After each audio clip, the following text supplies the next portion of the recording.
श्रीवत्सचिह्नमिश्रेभ्यो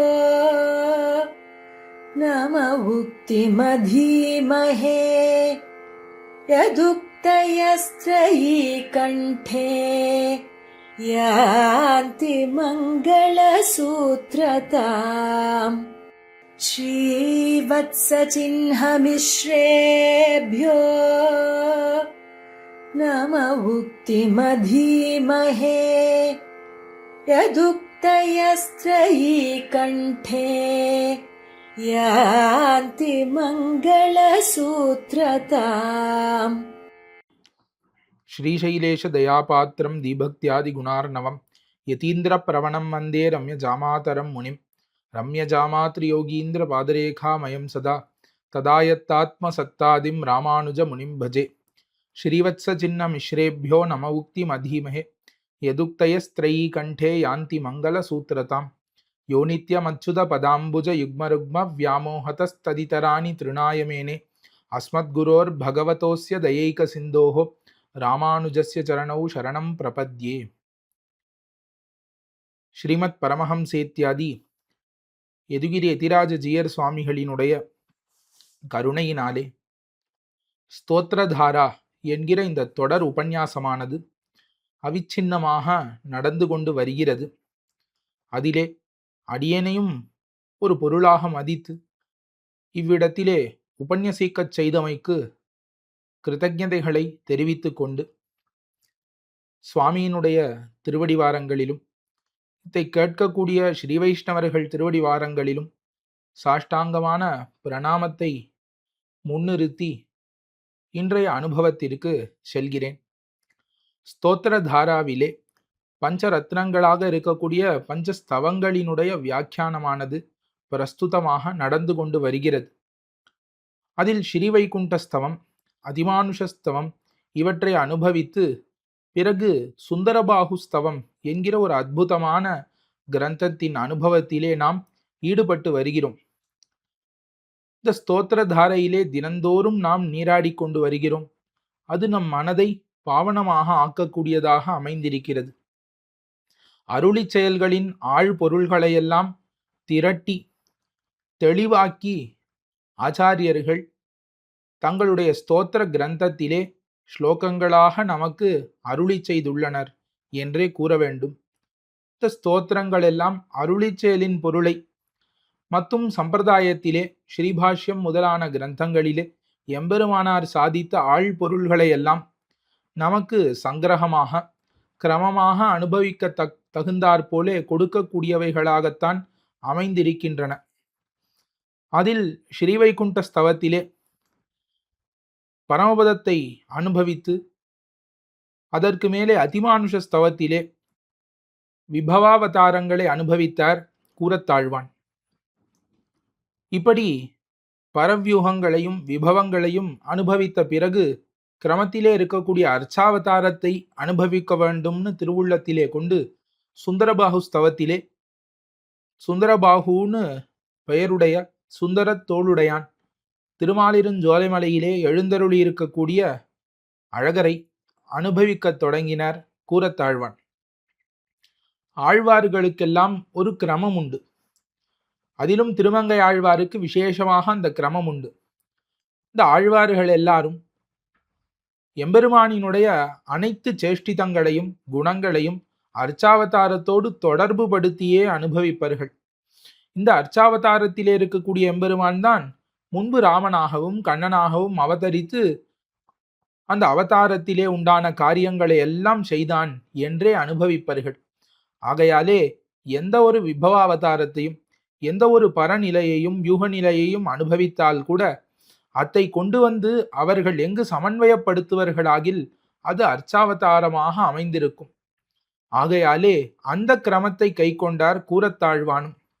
இந்த அர்ச்சாவதாரத்திலே இந்த திருமாலிருஞ்சோலைமலை என்ன, இந்த திருமாலிருஞ்சோலைமலையிலே வீத்திருக்கக்கூடிய அழகர் என்ன, இவர்களையெல்லாம் அனுபவிக்கக்கூடிய பிரகரணத்திலே இந்த அழகரின் சகல ஜகத் காரணத்துவம் என்ன, இந்த உலகத்தையெல்லாம் அவர் தோத்துவிக்கக்கூடிய செயல் என்ன, பரமபதத்திலே இந்த அழகர் எழுந்தருளி இருக்கக்கூடிய இருப்பென்ன, அதற்கு மேல வியூகத்திலே எழுந்தருளி இருக்கக்கூடிய இருப்பென்ன, அதற்கு மேலே நித்திய விபூதி யோகம், லீலா விபூதி யோகம் எல்லாம் சொல்லி அவதாரங்களிலே அழகர் எப்படி தாம் ஒவ்வொரு அவதாரங்களையும் அவதரித்து அந்த அவதார சமாப்தியை, அந்த அவதாரத்தை முடித்து கொண்டு தான் அந்த அவதாரங்களிலே இருக்கக்கூடிய குணச்சேஷ்டிதங்கள் மூலமாக உலகத்தை வாழ்வித் தருடினார் என்பதென்ன, இப்படி எல்லாவற்றையும் அழகருடனேயே சேர்த்து திருமாலிருஞ்சோலைமலையிலேயே இருந்து கொண்டு அனுபவிக்கிறார் கூரத்தாழ்வான் என்பதுதான் இந்த ஸ்தோத்திரத்தினுடைய விசேஷமான அம்சம். இன்று நமக்கு அந்த ஸ்தோத்திரத்திலே அனுபவத்துக்கு விஷயமாக அமைந்திருக்கக்கூடிய ஸ்லோகங்கள் 81வது ஸ்லோகம் தொடங்கி 85வது ஸ்லோகம் வரை. இந்த 81வது ஸ்லோகத்திலே என்ன அனுபவிக்கிறார் என்பதை முதலிலே நாம் பார்க்கலாம். கீழே 80வது ஸ்லோகத்திலும் அதற்கு முந்தின ஸ்லோகத்திலும் ஆழ்வான் எம்பெருமான் வைகுண்டத்திலே இருக்கக்கூடிய இருப்பை அனுசந்தித்தார். இப்ப எம்பெருமானுக்கு 2 விபூதிகள் உண்டு, நித்திய விபூதி, லீலா விபூதி என்று 2 கூறுவர்கள். அதிலே அந்த நித்திய விபூதியோடு எம்பெருமான் சம்பந்தப்பட்டிருக்கிறான். அதுவும் அழகரானவர் நித்திய விபூதியோடு தொடர்புடையவராக இருக்கிறார். நித்திய விபூதி இந்த அழகருடையது என்று அனுபவித்தார் கூரத்தாழ்வான்.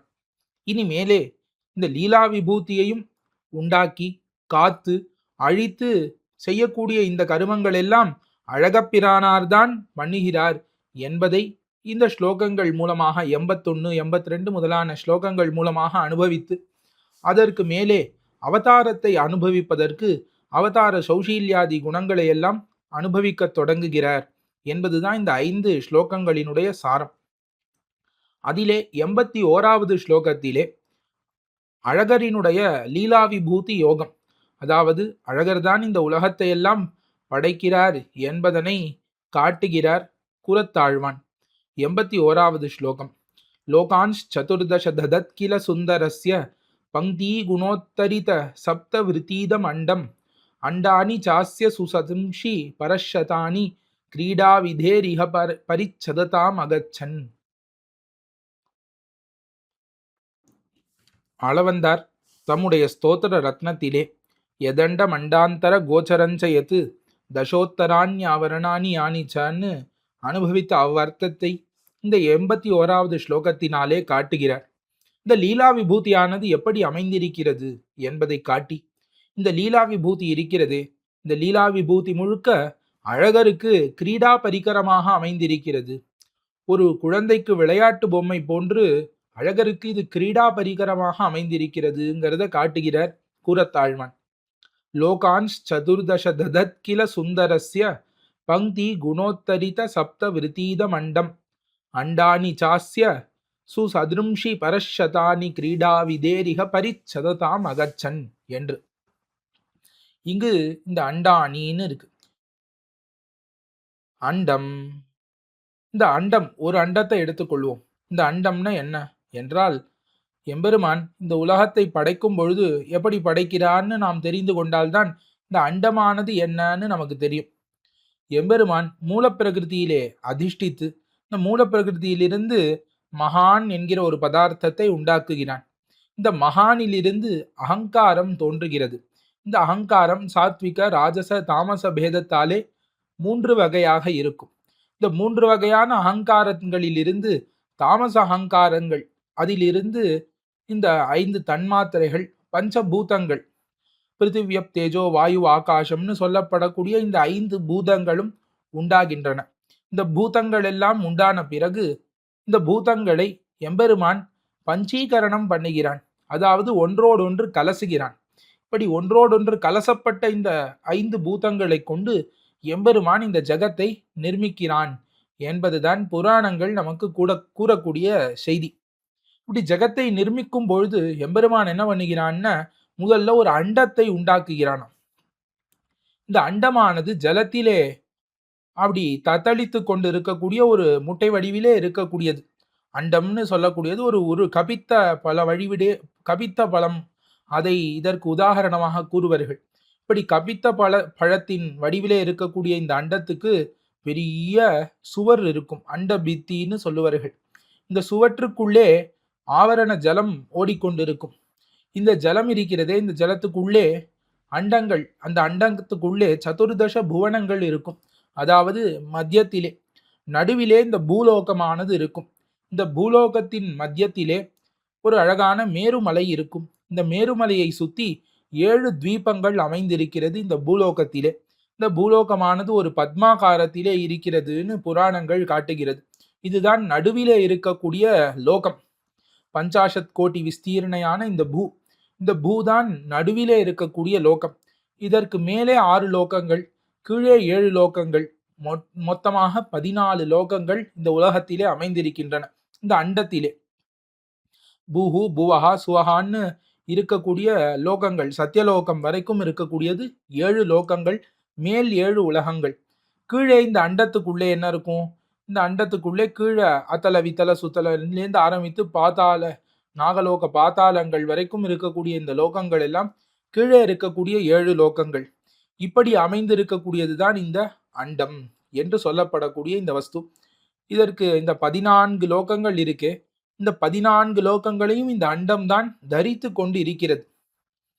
இந்த அண்டம், இதற்கு சுத்தி ஒரு சுவர் இருக்கிறதுன்னு பார்த்தோம். இந்த அண்டத்தை சுத்தி இந்த அண்டம் இத மாதிரி சுவற்றாலே மூடப்பட்டு இருக்கக்கூடிய அண்டத்தை என்ன பண்ணும்னா, இந்த 5 பூதங்கள் இருக்கிறதே, அது இதை சுத்தி சுத்தி ஆவரணங்களாக ஒரு லேயராக இதை சுத்தி பாதுகாத்து கொண்டு இருக்கும். இப்போ இதற்கு சுத்தி ஒரு ஜலம் மூடிக்கொண்டு இருக்கும். இந்த ஜலத்தை சுத்தி அதை காட்டிலும் 10 மடங்கு பெரிதான தேஜஸ் மூடிக்கொண்டிருக்கும். இந்த தேஜஸை சுத்தி அதை காட்டிலும் 10 மடங்கு பெரிதான வாயுவானது ஆவரித்து கொண்டு இதை சூழ்ந்து கொண்டிருக்கும். இந்த வாயுவை சுத்தி அதை காட்டிலும் 10 மடங்கு பெரிதான ஆகாசமானது சூழ்ந்து கொண்டு கிடக்கும். அந்த ஆகாசத்தை சுத்தி அதை காட்டிலும் 10 மடங்கு பெரிதான அகங்காரம் சூழ்ந்து கொண்டு கிடக்கும். அந்த அகங்காரத்தை சுத்தி அதை காட்டிலும் 10 மடங்கு பெரிதான மகான் சூழ்ந்து கொண்டு கிடக்கும். அதற்கு பிறகு மூல பிரகிருதியானது இதையெல்லாம் ஆவரித்து கொண்டு கிடக்கும் என்று இவ்வாறாக புராணங்களிலே காணப்படுகிறது. ஒரு அண்டம் என்று நாம் எடுத்துக்கொண்டோமாகில் அந்த அண்டத்துக்குள்ளே 14 லோகங்கள், அந்த அண்டத்தைக்கு வெளியே 7 ஆவரணங்கள், அதாவது இந்த மாதிரி 5 பூதங்கள், மகான், அகங்காரம் என்று இருக்கக்கூடிய இந்த 7 ஆவரணங்கள் மேல மூல பிரகிருதியோடு சேர்த்து ஆவரணங்களாக அமைந்திருக்கின்றன. இப்படித்தான் ஒரு அண்டமானது அமைந்திருக்கிறதுன்னு சாஸ்திரங்கள் கூறுகிறது. அதைத்தான் முதல் அடியிலே, முதல் அர்த்தத்திலே கூறத்தாழ்வான் இந்த ஸ்லோகத்திலே காட்டுகிறார். லோகான்ஸ் சதுர்தச ததத். ஒரு அண்டமானது, இதம் அண்டம். இப்ப தாம் இருக்கக்கூடிய அண்டத்தை பார்த்து இந்த அண்டம், இதமண்டம், இந்த அண்டம் இருக்கிறதே, இது எப்படி இருக்குன்னா லோகான்ஸ் சதுர்தச ததத், 14 லோகங்களை தன்னுள்ளே அடக்கி கொண்டு கிடக்கிறது. இந்த அண்டம், ஒரு அண்டம் எப்படி இருக்கு, அதற்குள்ளே சதுர்தச லோகங்களை, சதுர்தசன 14, 14 லோகங்களை கொண்டுள்ளது இந்த அண்டமானது. சரி, இதுக்குள்ள 14 லோகங்கள் இருக்கு. இதற்கு வெள்ளை என்ன இருக்குன்னா பங்கி குணோத்தரித சப்த விருத்தி. பங்கி என்றால் 10ன்னு அர்த்தம். பங்கி குணம் என்றால் 10 மடங்கு, 18 மடங்கு, 10 மடங்குன்னு சொல்லுவார்கள். இப்போ பங்கி குணம் என்றால் 10 மடங்கு. பங்கி குணோத்தரித சப்த விருத்தி. இப்போ 7 விருத்திகள், 7 ஆவரணங்களை உடைத்தாக இருக்கிறது. இந்த 7 ஆவரணங்களும் எப்படி இருக்குன்னா பங்கி குணோத்தரித்தங்களாக, இப்போ ஒவ்வொன்றும் ஒவ்வொன்றை காட்டிலும் 10 மடங்கு பெரிதாக அமைந்திருக்கிறதாம். அதுதான் பங்கி குணோத்தரித்த சப்தவிருத்தி என்று கூறுகிறார். இப்போ ஒரு அண்டம்னா எடுத்துக்கோங்க, 14 லோகங்கள், அண்ட பித்தி, அதை காட்டிலும் ஒன்றொன்று 10 மடங்கு பெரிது. ஒரு ஆவரணம் எவ்வளவு அளவு இருக்கிறதோ, ஆவரணம்னா சூழ்ந்து இருக்கக்கூடியது, அதுதானே ஆவரணம்னு கூறப்படுகிறது. இப்போ அந்த அண்டத்தை சூழ்ந்திருக்கக்கூடிய ஒரு ஆவரணம் எவ்வளவு பெரியதோ அதை காட்டிலும் 10 மடங்கு பெரிதாக மத்தொன்று இருக்கிறது, அதை காட்டிலும் 10 மடங்கு பெரிதாக மத்தொன்று இருக்கிறது. இவ்வாறாக ஒன்னை காட்டிலும் ஒன்று 10 மடங்கு பெரிதாக இருக்கக்கூடிய ஆவரணங்களாக 7 ஆவரணங்களாலே சூழப்பட்டு இருக்கக்கூடிய இந்த ஒரு அண்டம். இப்போ ஒரு அண்டத்தை வர்ணித்தார். இப்படி வர்ணித்து அதற்கு மேல கூறுகிறார், இந்த மாதிரி ஒரு அண்டம் தான் திருமாலிருஞ்சோலை மலை அழகப்பிரானாருக்கு இருக்கிறதான்னு கேட்டா இந்த மாதிரி ஒரு அண்டம் கிடையாது.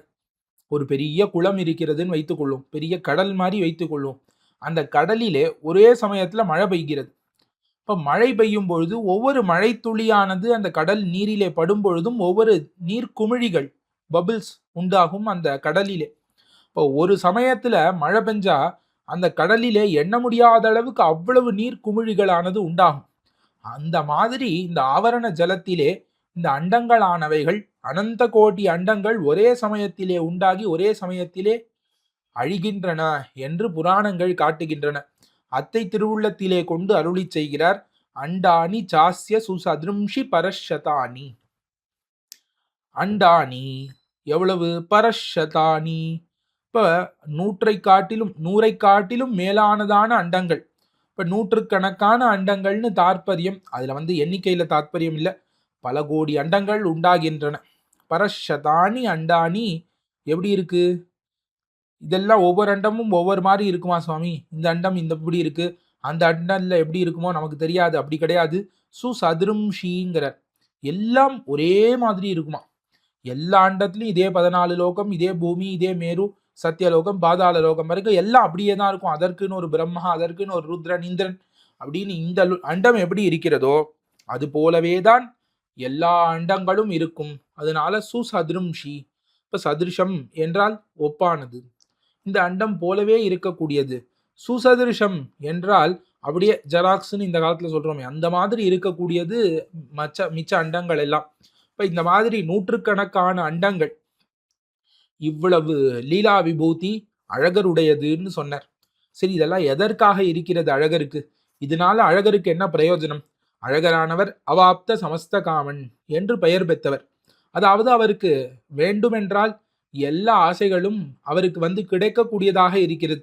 அவருக்கு ஆகையாலே இந்த அண்டங்களை கொண்டு பெற வேண்டிய பிரயோஜனம்னு ஒன்று கிடையாது. அப்படி இருக்கும் பொழுது இந்த அழகர் எதற்கு இவ்வளவு அண்டங்களையும் தோத்துவித்து இதற்குள்ளே அனுப்பிரவேசித்து இத்தை ரட்சித்து இத்தை அழித்து சம்ஹாரம் செய்து இதெல்லாம் பண்ண வேண்டிய தேவை என்ன என்கிற கேள்வி நின்னது. அதற்காக அருளி செய்கிறார். பரஷதானி அண்டானி சுந்தரஸ்ய கிரீடா விதேகே இக பரிச்சததாம் அகச்சன். சுந்தரஸ்ய அழகருக்கு. இப்ப சுந்தரர்னு அழகருக்கு திருநாமம். அந்த அழகருக்கு சுந்தர தோளுடையானுக்கு கிரீடா விதேகே கிரீடா விதி. இப்ப கிரீடை விளையாட்டுக்கு பரிச்சதம்னா உபகரணங்கள். இப்ப இந்த கிரீடா விதிக்கு, இந்த கிரீடைக்கு, அவர் விளையாடக்கூடிய விளையாட்டுக்கு பரிச்சததாம் ஒரு உபகரணங்களாக ஆகப்பெற்றன என்று அருளி செய்கிறார் கூறத்தாழ்வான். இப்ப இந்த 14 லோகங்களோட கூடின இந்த அண்டம் என்ன? இந்த அண்டம் போலவே ஒத்து இருக்கக்கூடிய நூத்துக்கணக்கான மிச்ச அண்டங்கள் என்ன?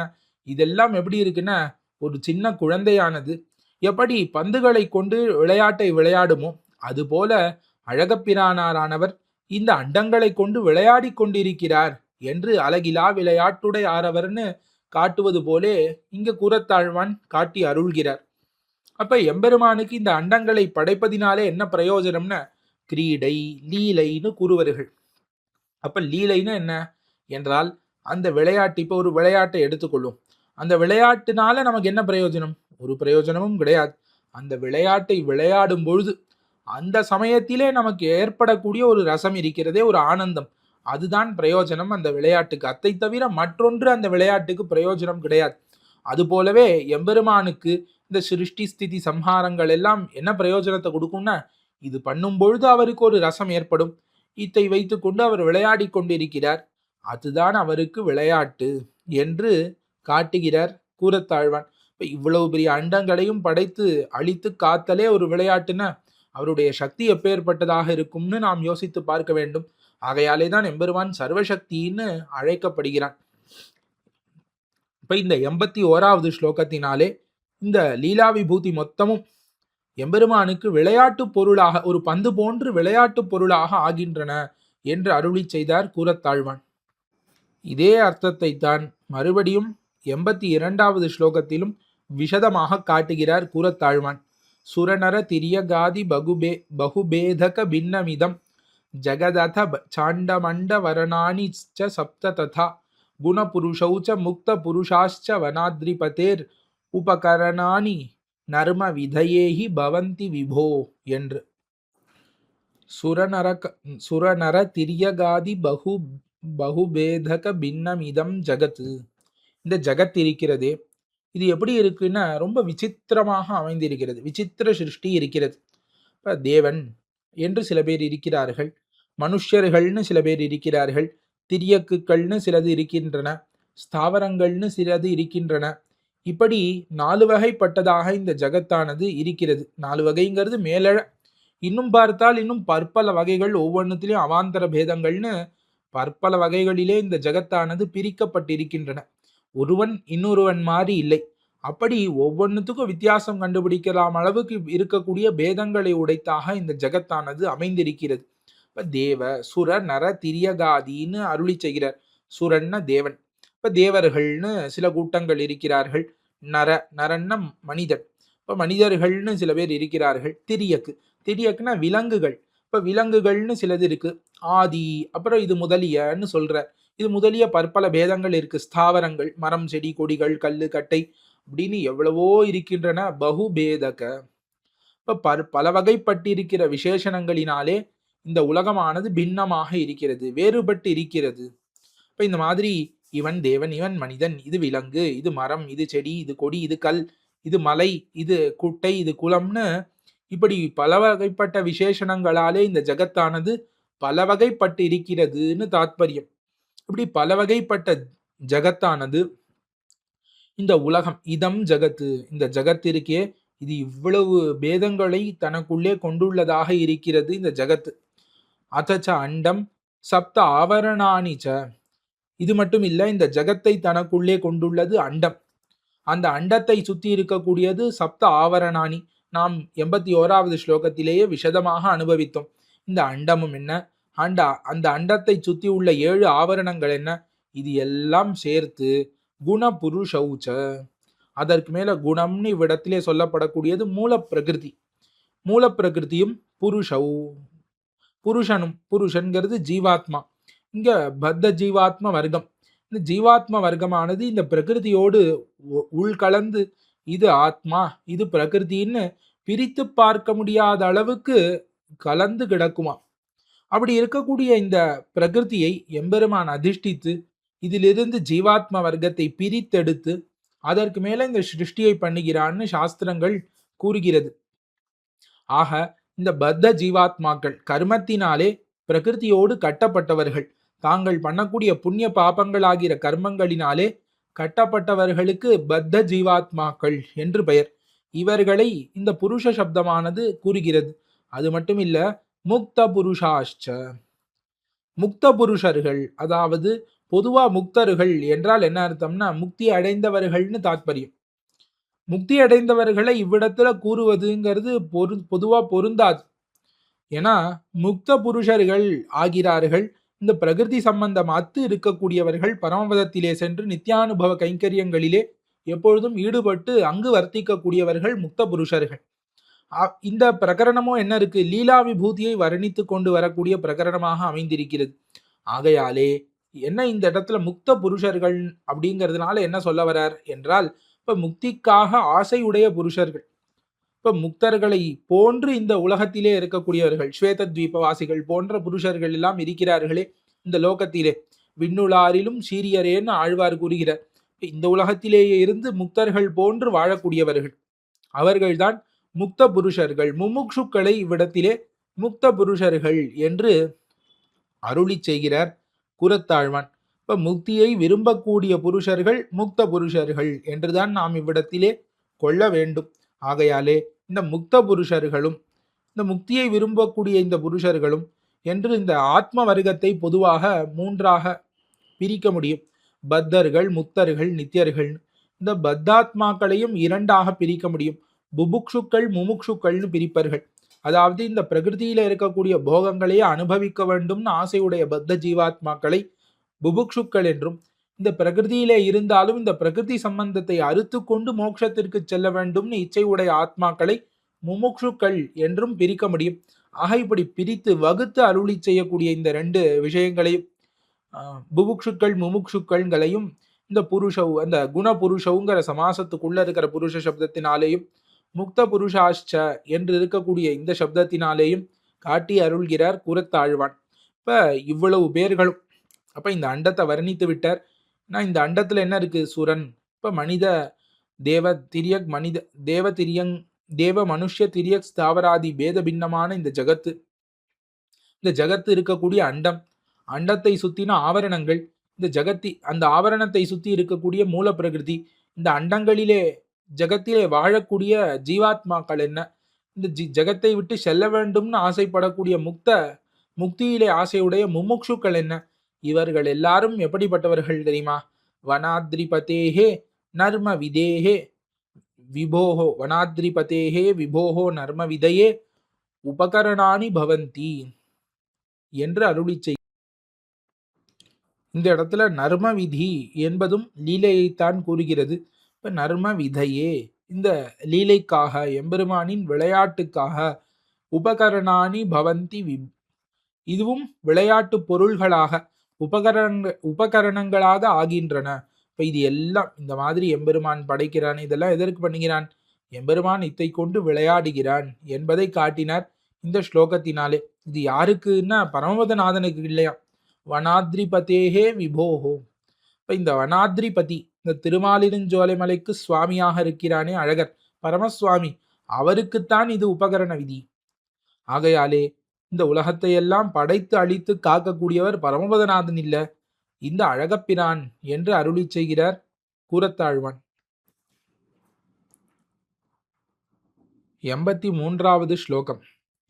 ஞானின சதத யோகினோஹியே சுந்தராங்கிரி பரபக்தி பாகினஹ முக்திமாப்ய பரமாம் பரே பரே பதே நித்ய கிங்கர பதம் பஜந்தி தே என்று அழகான ஸ்லோகம். கீழே முக்த புருஷாஷ்ச என்று இந்த வார்த்தையினாலே முமுட்சுக்களின் பிரஸ்தாவமானது வந்தது.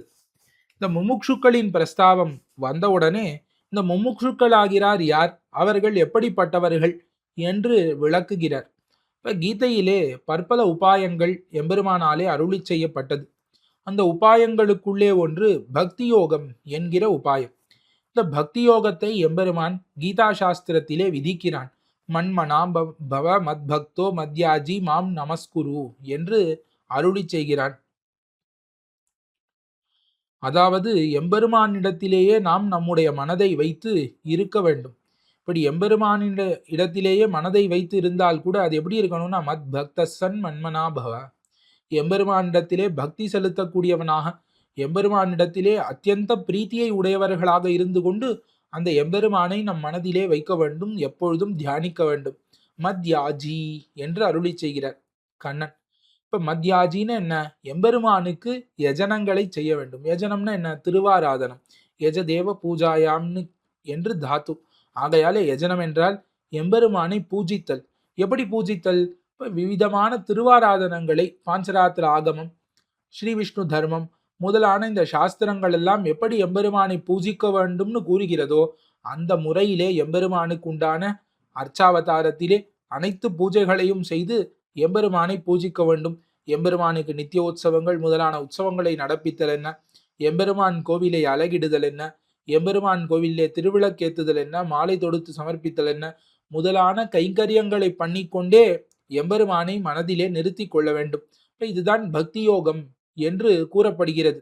இப்படி எம்பெருமானிடத்திலே வணக்கத்தை உடையவனாக இருந்து கொண்டு இதையெல்லாம் பண்ண வேண்டும் என்று கண்ணன் கீதையிலே கூறுகிறான்.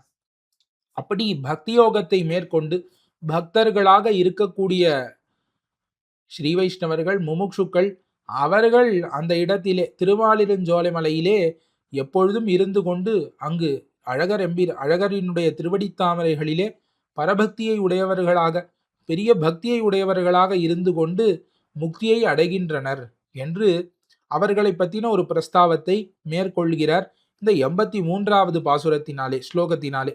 ஞானினஹா சதத யோகினஹா ஹி ஏ சுந்தராங்கிரி பரபக்தி பாகினஹா.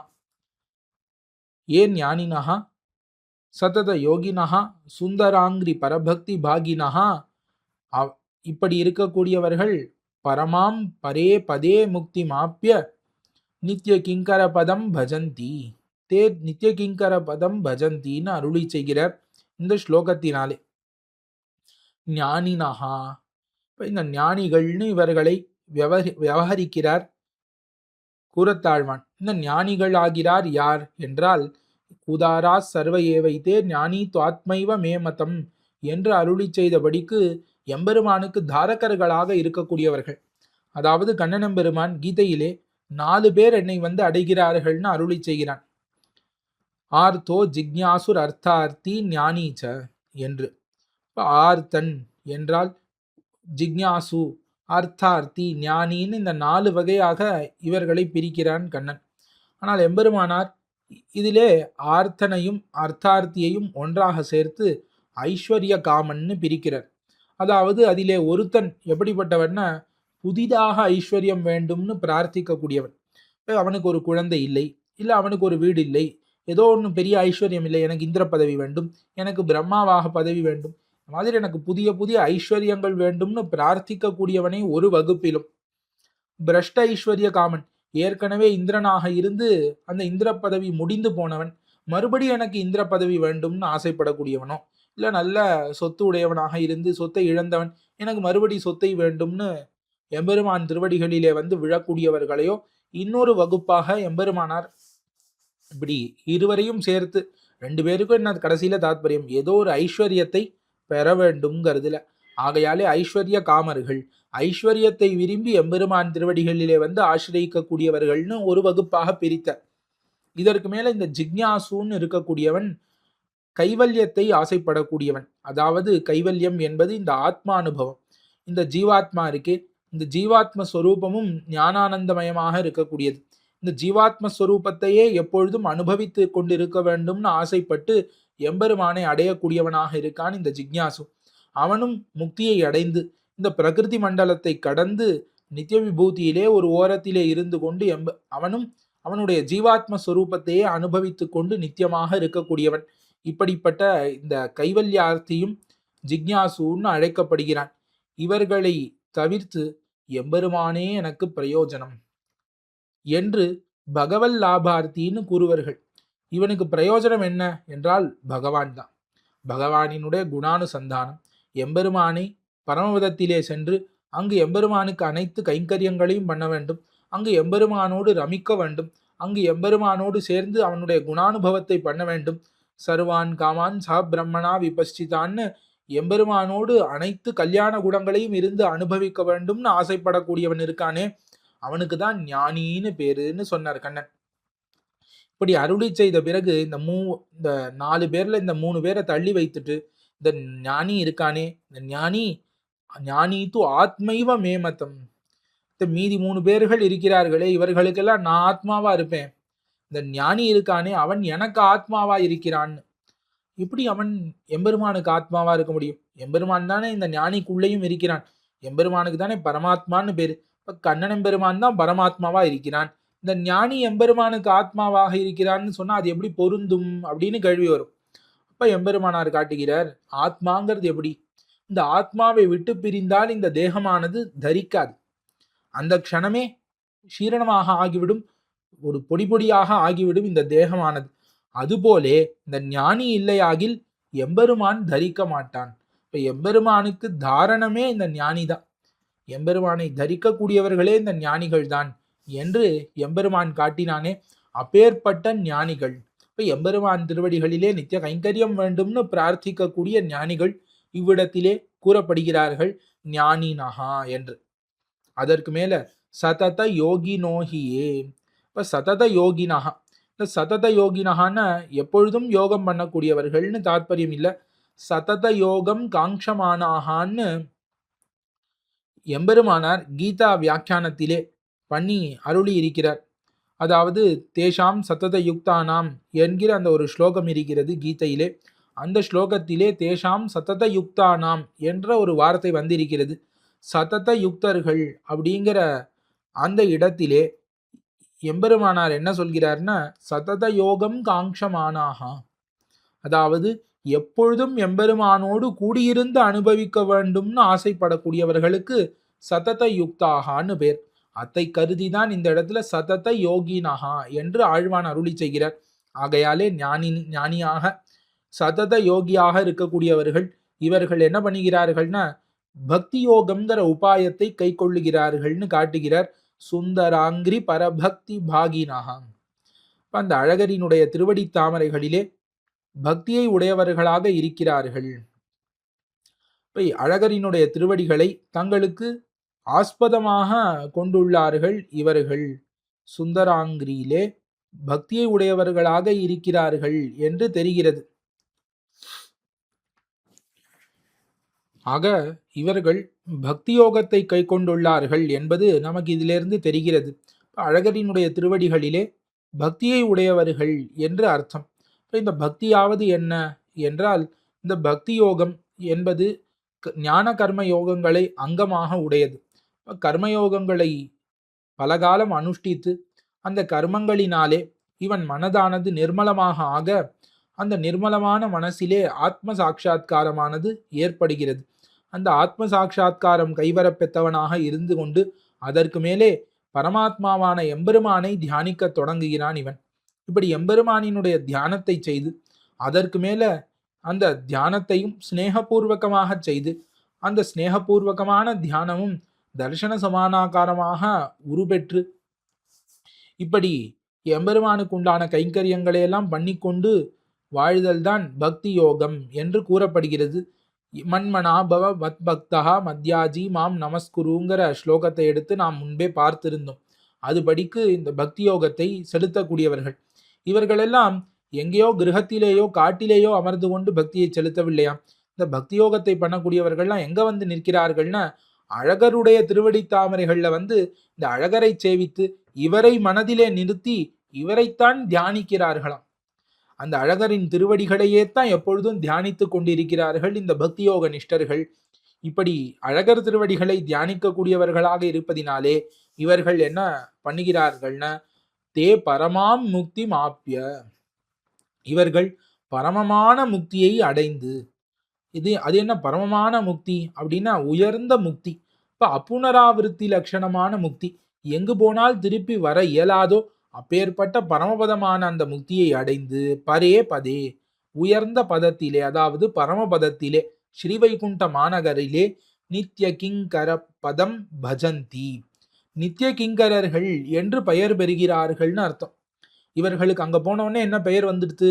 நித்திய கிங்கரர்கள், நித்தியமாக கைங்கரியம் பண்ணக்கூடியவர்கள், நித்திய கைங்கரியசாலிகள் என்கிற இந்த பெயரை பெற்று அங்கு எம்பெருமானோடு கூடியிருந்து குளிர்ந்து எப்பொழுதும் எம்பெருமான் திருவடிகளிலே அந்த வானவர் நாட்டிலே நித்திய கைங்கரியசாலிகளாக அங்கேயே ரமித்து கொண்டு இருக்கிறார்கள் என்று காட்டுகிறார் ஆழ்வான் இந்த ஸ்லோகத்தினாலே. ஆக இந்த ஸ்லோகத்தினாலே ஞானியாக சதத யோகிகளாக இருக்கக்கூடியவர்கள் பக்தி யோக நிஷ்டர்கள் அழகர் எம்பெருமான் திருவடிகளிலே பக்தியை செய்து அத்தாலே அப்புனராவிருத்தி லட்சணமான முக்தியை அடைந்து மோட்சத்தை பெற்று அங்கு வானவர் திருநாடான பரமபதத்திலே ஸ்ரீவைகுண்ட மாநகரிலே அடியார்கள் புடைசூழ எழுந்தருளி இருக்கக்கூடிய அந்த பரவாசுதேவரை கண்டு அவரை சதா தரிசனம் பண்ணி அவருக்கு நித்திய கிங்கரர்களாக ஆகிறார்கள் என்று தாத்பரியத்திலே அருளி செய்தார் இந்த 83வது ஸ்லோகத்திலே. இதோடு இந்த உலகத்திலே எம்பெருமான் பண்ணக்கூடிய அந்த லீலைகளை அனுபவித்து இந்த உலகமெல்லாம் எம்பெருமானுடைய லீலைக்காக அமைக்கப்பட்டதுன்னு சொல்லி அதற்கு மேலே இந்த உலகத்துல இருக்கக்கூடிய ஞானிகளை பத்தி பிரஸ்தாவித்தார் கூறத்தாழ்வான். இந்த ஞானிகளுக்காகத்தான் எம்பெருமான் வந்து அவதரிக்கிறான். எம்பெருமான் எதற்காக அவதரிக்கிறான்ங்கிறத தானே ஒரு ஸ்லோகத்திலே அருளி செய்கிறான். எம்பெருமான் சாது பரித்ராணார்த்தம் அவதரிக்கிறான். பரித்ராணாய சாதுனாம் விநாசாய ச துஷ்கிருதாம் தர்ம சம்ஸ்தாபனார்த்தாய சம்பவாமி யுகே யுகேன்னு கூறுகிறான். பரித்ராணாய சாதுனாம், சாதுக்களை பரித்ராணம் பண்ணுவதற்காக. சாதுக்கள்னா யாரு? சாதுக்கள் ஆகிறார் யாருன்னா எம்பெருமானை காண வேண்டும்னு ஆசைப்பட்டு விடாய்த்து இருக்கக்கூடியவர்கள்.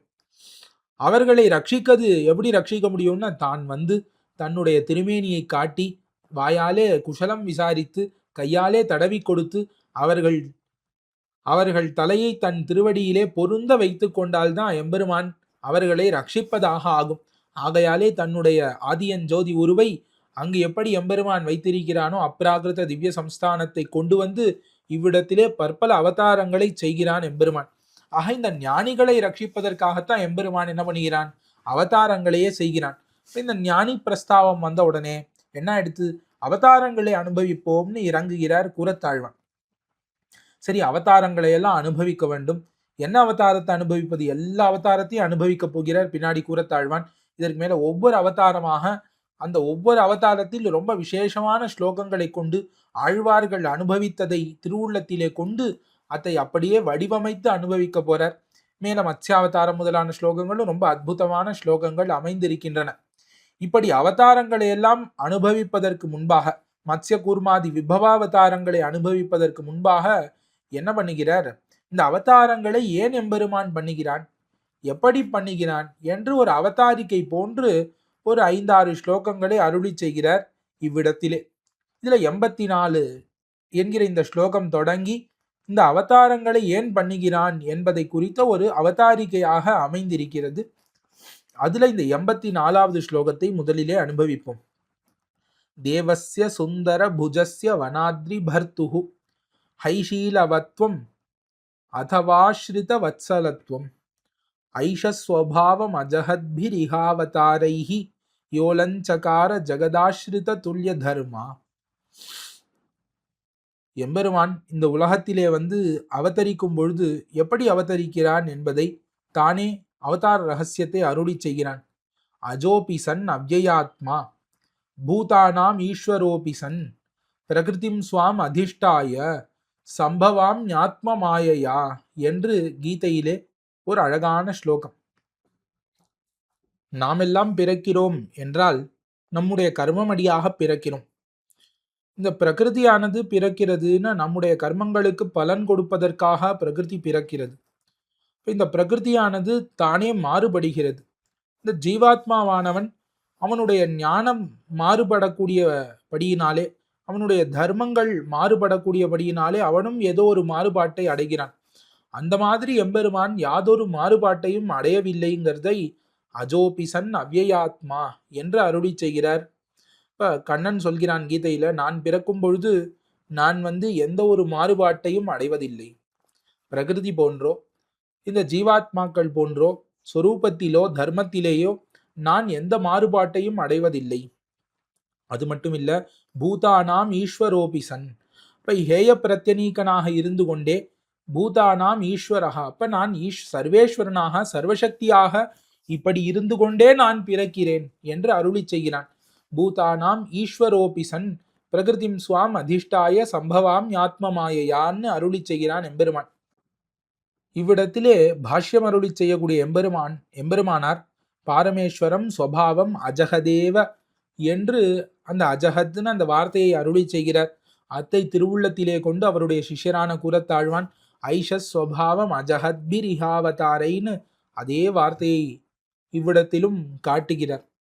விடாமல் என்பதுதான் அஜகத்துன்னு கூறப்படுகிறது. தேவஸ்ய சுந்தர புஜஸ்ய வனாத்ரி பர்த்துஹு ஹைஷீலவத்வம் அதவாஸ்ரித வத்சலத்துவம். இப்படி எம்பெருமான் தான் எந்த ஒரு மாறுபாடுமின்றி இவ்விடத்திலே அவதரிக்கிறானே. எப்படி? பிரகிருதிம் ஸ்வாம் அதிஷ்டாய, இப்ப தன்னுடைய சுவாவத்தை கொண்டு, அதாவது தான் என்ன ஒரு திருமேனியை வைகுண்ட லோகத்திலே வைத்திருக்கிறானோ, திருப்பார்கடலிலே வைத்திருக்கிறானோ, அப்ராகிருதமான திவ்ய சம்ஸ்தானம், ஆதித்யவரணம், தமசப்பரஸ்தாத்னு வேதங்கள் எல்லாம் மோதக்கூடிய இந்த எம்பெருமானினுடைய அழகான திருமேனி, அதையே எடுத்து கொண்டு பிறக்கிறான். அதையே இவ்விடத்திலே கொண்டு தன்னுடைய இச்சையாலே எம்பெருமான் இவ்விடத்திலே அவதரிக்கிறான். இந்த கீதா ஸ்லோகத்தின் பொருள் அதைத்தான் இந்த இடத்துல கூறுகிறார்.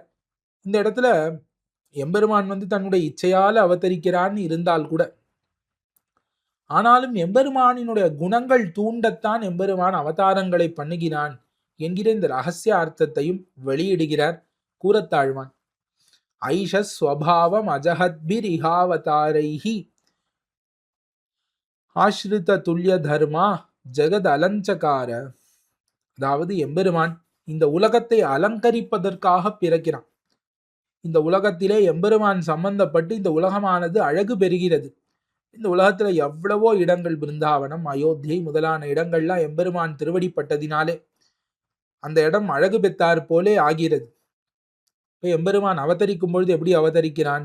யஹா சுந்தர புஜகா. இப்போ எம்பெருமான் சுந்தரத் தோளுடையான்னு இருக்கானே, அந்த சுந்தரத் தோளுடையானினுடைய ஐஷஸ்வபாவம் அஜஹத்பிர் இஹாவதாரைஹி, இஹ இந்த உலகத்துல எம்பெருமான் அவதரிக்கும் பொழுது ஐஷஸ்வபாவம். இப்ப இந்த சர்வேஸ்வரனாக எம்பெருமான் இருக்கிறானே, அந்த சர்வேஸ்வரத்திற்கு சம்பந்தப்பட்ட சுவாவம் அதுதான் ஐஷஸ்வபாவம். இப்ப எம்பெருமானுக்கு அந்த சர்வேஸ்வரனாக இருத்தலுக்கு சம்பந்தப்பட்ட குண விபூதி குண விபவங்கள், இப்ப அகிலேய பிரதிநீகத்துவம் என்ன, சமஸ்த கல்யாணிக தானத்துவம் என்ன, ஆகிய சர்வசக்தித்துவம் என்ன, சர்வஜத்துவம் என்ன, முதலான இந்த கல்யாண குணங்களை எல்லாம் அஜஹத்பீர் அவதாரைகி, ஒன்னையும் விடாமல் இருக்கக்கூடிய இந்த அவதாரங்கள். இந்த அவதாரங்களிலே எம்பெருமான் ஏதோ மனிதனாக பிறக்கிறான் அப்படின்னா மனிதனாகவே ஆகிவிட்டாங்கிறது கிடையாது. எம்பெருமான் மனித உருவத்தை கொண்டுள்ளான். ஆனால் அவன் இடத்திலே பரமபதநாதன்ட்ட என்னென்ன கல்யாண குணங்கள் இருக்கோ அவ்வளவும் பரிபூர்ணமாக அமைந்திருக்கிறதுங்கிறத காட்டுகிறார்கள். ஐஷஸ்வபாவம் அஜஹத்பிஹி இக துல்லிய தர்மா அப்படிங்கிறார். இந்த இடத்துல அவதரிச்ச உடனே இங்கேயும் மேன்மை பாராட்டி கொண்டே இப்படி இருந்தானான்னு இல்ல, இங்க துல்லிய தர்மாவாக இருக்கிறான் எம்பெருமான். இப்ப இந்த மனிதர்களோடு பிறந்தானாகில் இவர்களோடு சேர்ந்த இவர்களுக்கு துல்லியமான தர்மத்தை உடையவனாக இருந்தான். இப்ப க்ஷத்ரிய வம்சத்திலே பெருமாளாக அவதரித்தான் ஆகில் க்ஷத்ரியர்களுக்குள்ளே தான் ஒருவனாக அந்த தர்மத்தையே அனுசரித்து கொண்டு இருக்கிறான். இப்ப ஆயர் குலத்திலே வந்து தோன்றிய விளக்காக எம்பெருமான் இருந்தானாகில் இந்த ஆயர்களினுடைய சுபாவத்தையே உடையவனாக இருக்கிறான். எம்பெருமான் வராகமாக அவதரித்தானாகில் அப்ப கூட முக்தா காசையிலே ஆசை உடையவனாக கொண்டு இப்படி இருக்கிறான்னு, இப்ப எந்த ஒரு உருவத்தை எம்பெருமான் கொண்டாலும் அந்த தர்மத்தையே தானும் மேலிட்டு கொள்கிறான். அவர்களோடு துல்லிய தர்மாகவாக எம்பெருமான் அவதரிக்கிறான். இப்ப மனுஷாதிகளோடு ஒரு துல்லிய சீலத்தை கொண்டவனாக எம்பெருமான் என்ன பண்ணுகிறான்னு, இந்த அவதாரங்களினாலே ஜகத்து அலஞ்சக்கார, இந்த பூமியை அலங்கரித்தருளினாரோ எம்பெருமான். எதனால பண்ணுகிறான் அப்படின்னா, எம்பெருமான் தஸ்ய வனார்திரி பர்த்துஹு சுந்தரபுஜஸ்ய தேவஸ்ய ஷீலவத்வம் அதவா ஆஸ்ரித வத்சலத்துவம். ஹை, ஐயோ என்ன ஒரு ஆச்சரியம்னு அனுபவிக்கிறார் குரத்தாழ்வான். எம்பெருமான் எப்பேற்பட்டவன், எவ்வளவு உயர்ந்தவன், இப்ப ஆதியன் ஜோதி உருவாக இருக்கக்கூடியவன், அப்பேற்பட்ட அபராக்கிருத்த திவ்ய சம்ஸ்தானத்தை நாமும் நம் கண்ணாலே காணலாம்படிக்கு இங்கு வந்து அவதரிக்கிறானே. அப்படி அவதரித்தாலும் நம்மோடு துல்லிய தர்மாவாக அவதரிக்கிறானே. என்னே எம்பெருமானின் குணங்கள், என்னே எம்பெருமானின் குணங்கள், அவனுடைய சீலவத்துவத்தை சொல்லுவதா இல்ல ஆசிரித வத்சலத்துவத்தை சொல்லுவதா எது என்று தெரியவில்லையேன்னு முழிக்கிறார் குரத்தாழ்வன். தேவஸ்ய தேவனான சுந்தர புஜஸ்ய அழகர் சுந்தர தோளுடையான் வனாத்ரி பர்த்துகு, இந்த திருமாலிருஞ்சோலை மலைக்கு பதியாக இருக்கக்கூடிய எம்பெருமானினுடைய ஷீலவத்துவம். இப்ப அந்த ஷீல குணாதிசயத்தை நான் சொல்லுவதா, ஷீலகுணமோ இப்படி வருகிறானே, இது எதனால? இந்த ஷீல குணத்தினால தானே. ஷீலகுணம்னா என்ன என்றால் சௌஷீல்யம்னு ஒரு குணம் உண்டு எம்பெருமானுக்கு. அதாவது எம்பெருமான் அடியவர்களோடு கலந்து பழகும் பொழுது ஒரு நீராக கலப்பானான். மகதோ மந்தை சக நீரந்திரேன சம்ஸ்லேஷ ஸ்வபாவா ஷீலம்னு சொல்லுவார்கள். இந்த ஷீலம்னா என்ன? உயர்ந்தவன் தாழ்ந்தவனோடு பழக வேண்டும். இப்படி உயர்ந்தவன் தாழ்ந்தவனோடு பழகும் பொழுது என்ன பண்ணணும்? ஒரு நீராக கலக்க வேண்டும். ஒரு நீரையும் மற்றொரு நீரையும் கலந்தால் எது எந்த நீர்னு பிரித்து பார்க்க முடியாதோ அதுபோல இந்த எம்பெருமான் நீரந்திரேன சம்ஸ்லேஷா, ஒரு இடைவேளி இல்லாமல் என்னதான் இருந்தாலும் நான் உயர்ந்தவன், என்னதான் இருந்தாலும் இவன் தாழ்ந்தவன்னு ஒரு வேறுபாடு இல்லாமல் ஒரு நீராக கலக்கிறானே, அதுக்குதான் ஷீலம்னு பெயர். இந்த ஷீலத்தினால தான் எம்பெருமான் இங்கு வந்து அவதரிக்கிறான்னு கூறுகிறார்கள். ஷீலம்னா என்ன? இப்படி தாழ்ந்தவர்களோடு பழக வேண்டும். வைகுண்டத்துல எம்பெருமான் எழுந்தருளி இருக்கிறான். அங்கு தாழ்ந்தவர்கள்னு யார் இருக்கிறார்கள்? எம்பெருமானுக்கும் மற்ற நித்தியசூரிகளுக்கும் முக்தாத்மாக்களுக்கும் அடையாளமே ஏதோ எம்பெருமான் திருமார்பிலே ஸ்ரீவத்சம் இருக்கு, பிராட்டி ஸ்ரீபதியாக எம்பெருமான் இருக்கிறான்னா தான் தெரியும். இல்லைன்னா எல்லாருக்கும் 4 திருக்கைகள், எல்லாருக்கும் சங்க சக்கரங்கள், கிரீட்ட மகுட்ட சூடாவதம்ச மகர குண்டலாதி ஆபரணங்கள், திவ்ய தேஜஸ், அதே அப்ராகிருத்தமான திருமேனி, இவ்வளவு இருந்தால் கூட இவ்வளவும் இருக்கிறபடினாலே அங்கு எம்பெருமானோடு தாழ்ந்தவர்கள்னே யாரும் இல்லை. ஆகையால இந்த ஷீலம்ங்கிற குணம் பார்த்துதான் நம்மோடு தாழ்ந்தவர்கள்னு யாருமே இல்லையே, இங்கு நாம் இந்த தாழ்ந்தவர்களோடு பழகினால்தானே நாம் பிரகாசிக்க முடியும். ஷீலகுணம் எப்ப வெளிப்படும் அப்படின்னா தாழ்ந்தவர்களோடு பழகினால்தானே வெளிப்படும். இப்போ ஒருத்தன் இருக்கிறான்னா அவன் பெரிய வள்ளல்னு சொல்லி கொள்கிறான். ஆனா யாருக்கும் தானமே பண்ணதில்ல அப்படின்னா எப்படி தெரியும் அவன் வள்ளல்னு? அவன் கஞ்சன்னு தான் எல்லாரும் நினைச்சிட்டு இருப்பா. ₹1 ஒருத்தனுக்கு கொடுத்து பார்த்ததில்ல ஒருத்தனை. அவனை வள்ளல்னு யாரும் சொல்ல போறது இல்லையே. இப்ப ஒரு குணங்கள் ஒருவனுக்கு இருக்கிறதாகில் அது தானாகவே பிரகாசிக்க வேண்டும். குணம் வெளிப்பட வேண்டும். வெளிப்படவில்லையாகில் அந்த குணமே இல்லை என்றுதான் பொதுவாக கூறுவார்கள். எதி சந்தி குணாஃப் பும்சாம் விகசந்த்யேவதே ஸ்வயம் நஹி கஸ்தூரிகா மோதா ஷபதேன விபாவியத்தேன்னு ஒரு சுபாஷிதம் சொல்லுவார்கள். அதாவது ஒரு மனிதனுக்கு ஒரு குணமானது இருந்ததாகில் அந்த குணம் தானாகவே வெளிப்படும். ஒருவன் வள்ளலாக இருந்தானாகில் அவன் தானாகவே தானம் பண்ணுவான். ஒருத்தன் நல்ல பேச்சாளனாக இருந்தானாகில் வாக்மியாக இருந்தானாகில் அவன் பேச்சிலேயே அது தெரியும் அவன் பெரிய நல்ல வாக்வன்மை உடையவன்.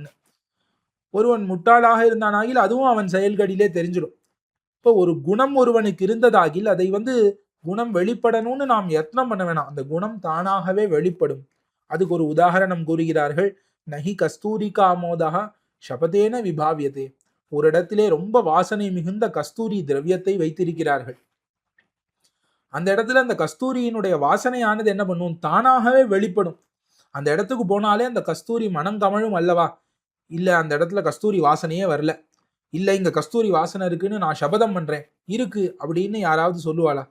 இப்போ கஸ்தூரி கஸ்தூரின்னு இருந்தா அதனுடைய வாசனையானது எப்படி தானாகவே வெளிப்படுமோ, ஒரு குணம்னு இருந்தா அந்த குணம் தானாகவே மனிதர்களுக்கு வெளிப்படும்னு கூறுகிறார்கள். அந்த மாதிரி எம்பெருமானுக்கு இந்த சீலம்னு ஒரு குணம் இருக்கு. அது எதற்கு இருக்குன்னு அதுக்கே தெரியல. சீல குணத்துக்கே முழிக்கிறது. தாழ்ந்தவர்கள் இருந்தால் தானே நான் வெளிப்படுவதுன்னு பார்த்து எம்பெருமானே என்னை வெளிப்படுத்த வேண்டும்னு கேட்டது இந்த சீலகுணம். எம்பெருமான் பார்த்தா நீ வெளிப்படுத்துவது இந்த இடத்துல முடியாது, என்ன பண்ணலாம்? இப்ப போய் அவதரிப்போம். கீழே போய் நாம் பிறந்தோமாகில், கீழே தாழ்ந்தவர்களே இருக்கக்கூடிய இந்த சம்சாரத்திலே பிறந்தோமாகில் இப்ப தாழ்ந்தவர்களோடு நாம் பழகுவதற்கு ஒரு வாய்ப்பு கிடைக்கும். அங்க நாம் ஒரு நீராக கலந்து பழகினோமாகில் அப்ப இந்த சீலகுணம் வெளிப்படும் என்பதினாலே இந்த சீலகுணம் தூண்டத்தான் எம்பெருமான் அவதரித்தான் என்றே கூறுகிறார்கள். இப்ப என்ன தாத்பரியம்னா, எம்பெருமான் அவ்வளவு உயர்ந்தவன், இவ்விடத்துல அவதரிக்கும் பொழுதும் இந்த சீலகுணத்தை கை கொண்டு ஒரு நீராக கலந்து பழகுகிறானே நம்மோடு, என்னே ஒரு குணம் என்று ஆச்சரியமாக அனுபவிக்கிறார். இல்ல ஆசிரித்த வத்சலத்துவம், தன்னை அடைந்தவர்களிடத்திலே வத்சலனாக இருக்கிறான் எம்பெருமான். இப்ப ஆசிரித்த வாத்சல்யம்னு ஒரு குணம் இருக்கு எம்பெருமானுக்கு. ஆசிரித்த வாத்சல்யத்தினால இந்த அவதாரங்கள் எடுத்தானா அதுவும் தெரியலையேங்கிறார் கூறத்தாழ்வான். ஏன்னா இந்த வாத்சல்யம்ங்கிற குணம் என்னன்னா, இந்த வாத்சல்யம் எப்படி ஒரு பசுவானது கன்று ஈன்றதாகில் அன்றீன்ற கன்றுவினுடைய வழுவை உடம்பிலே இருக்கக்கூடிய அழுக்கை நாக்காலேயே துடைத்து சுத்தம் செய்யும் அந்த பசு.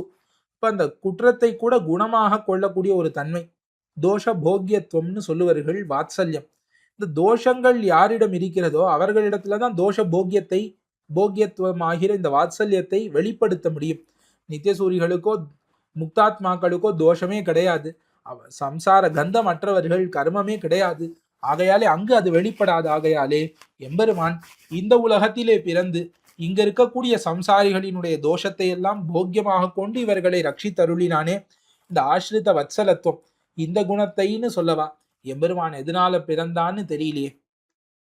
ஆஸ்தாம் தே குணராசிவத் குணபரிவாகாத்மனாம் ஜன்மனாம் சங்கியா என்று பராசரபட்டர் ஸ்ரீரங்கராஜஸ்தவத்திலே அருளி செய்கிறார். இந்த அவதாரங்களுக்கு கணக்கு எவ்வளவுன்னு கேட்டா குணங்களுக்கு கணக்கு உண்டான்னு கேட்பான். குணங்களுக்கு கணக்கு கிடையாது இல்ல, அப்போ அவதாரங்களுக்கும் கணக்கு கிடையாது. ஏன்னா இந்த குணங்களினுடைய பரிவாகங்களாகத்தான், இந்த குணங்களினுடைய வெளிப்பாடாகத்தான் அவதாரங்களே அமைகின்றனன்னு நம்முடைய ஆச்சாரியர்களுக்கு மதம்.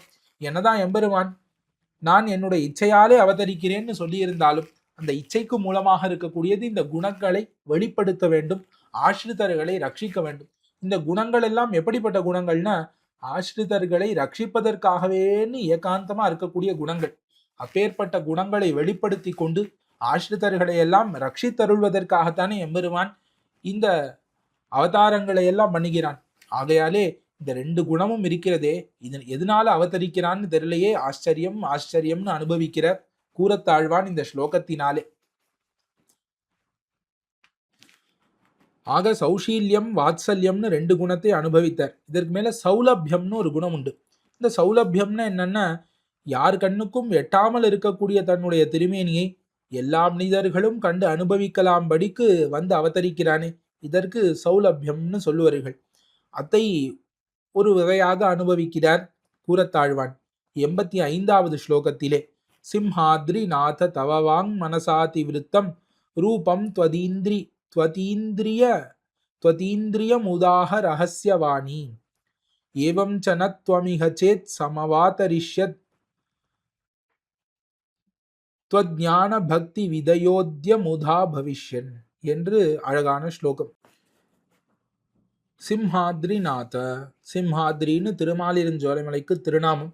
இப்போ சிம்ஹாத்ரிநாத, திருமாலிருஞ்சோலைமலைக்கு தலைவராக இருக்கக்கூடிய எம்பெருமானே, உன்னிடத்துல அடியன் ஒன்று சொல்ல விரும்புகிறேன்னார் கூறத்தாழ்வான்.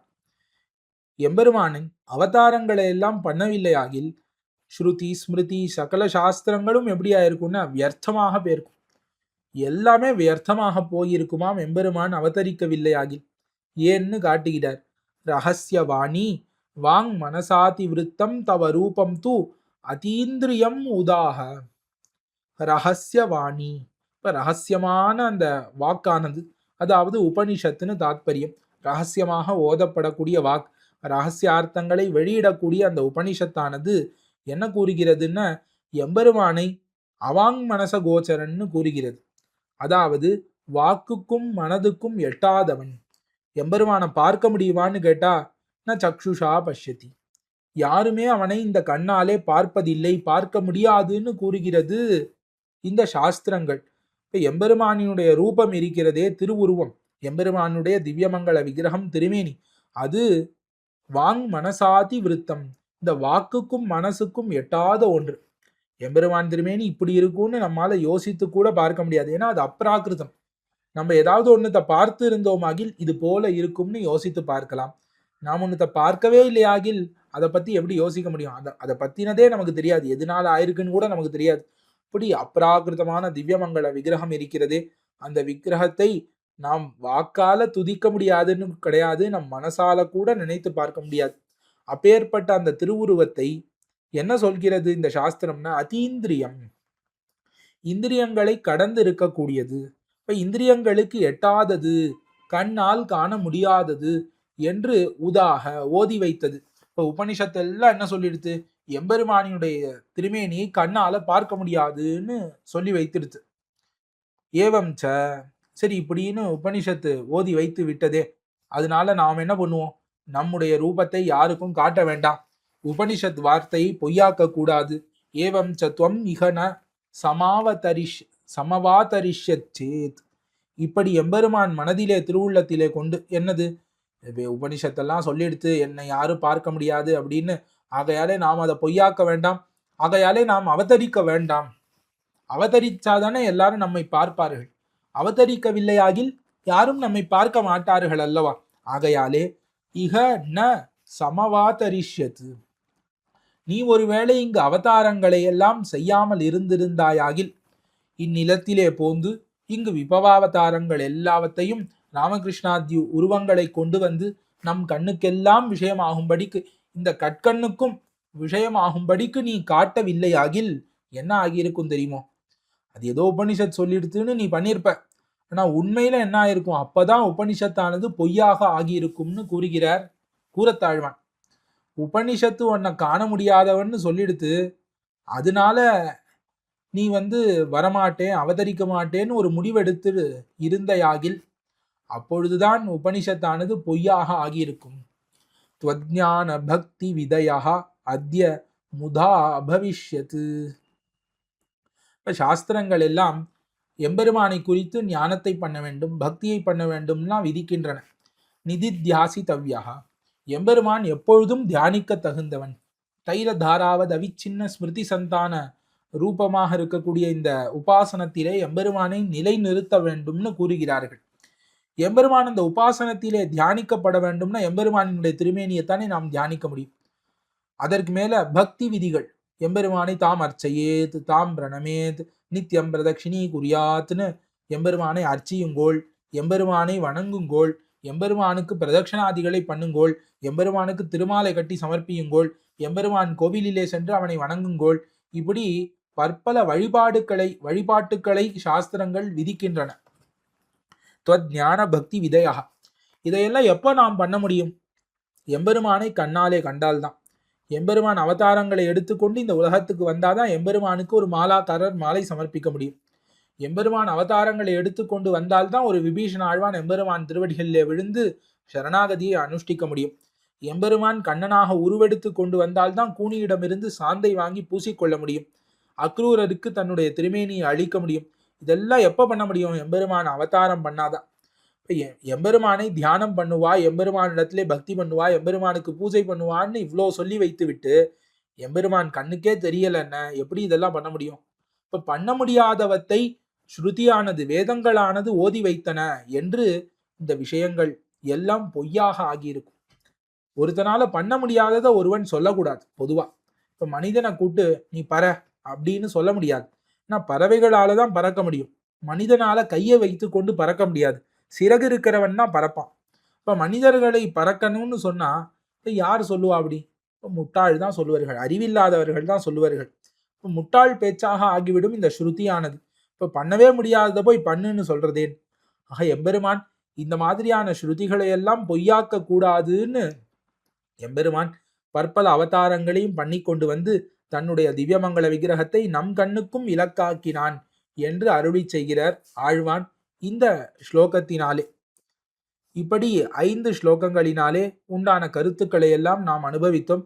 கடைசி 2 ஸ்லோகத்தினாலே எம்பெருமான் அவதாரம் பண்ணுகிறான். அந்த அவதாரணத்துக்கு காரணம் சௌஷீல்யமா வாத்சல்யமானு தெரியலே ஆச்சரியம்னு அனுபவித்து, அதற்கு மேல எம்பெருமான் தன்னுடைய சௌலபியாதிசயத்தினாலே சகல மனுஜ நயன விஷயத்தாம் கதஹா என்று எம்பெருமான் எல்லார் கட்கண்ணுக்கும் விஷயமாக்கி கொண்டு தன்னுடைய அப்ராகிருத திவ்ய சம்ஸ்தானத்தை இவ்விடத்திலே கொண்டு வந்து மனுஷ சஜாத்தியமாக எம்பெருமான் அவதரிக்கிறானே. என்னே எம்பெருமானினுடைய சௌலபியம்!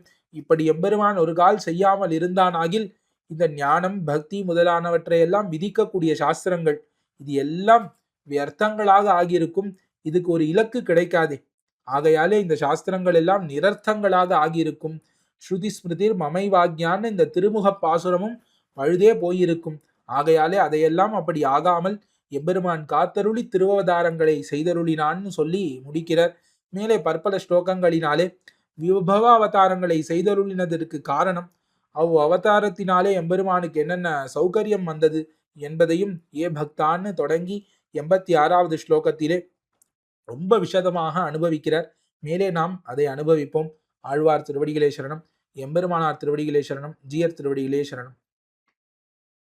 பற்பமெனத்திகள் பைங்கழலும் தன் பல்லவமே விரலும். பற்பமென திகழ் பைங்கழலும் தன் பல்லவமே விரலும். பாவனமாகிய பைந்துவராடை பதிந்த மருங்கழகோ.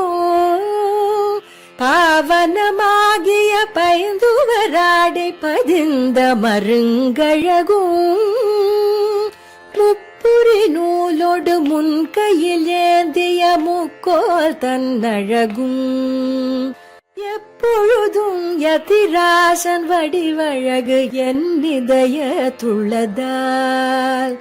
இல்லை எனக்கெதிர் இல்லை எனக்கெதிர் இல்லை எனக்கெதிரே.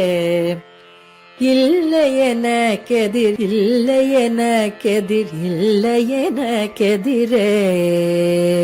இல்லை எனக்கெதிரே இல்லை எனக்கெதிரே இல்லை எனக்கெதிரே.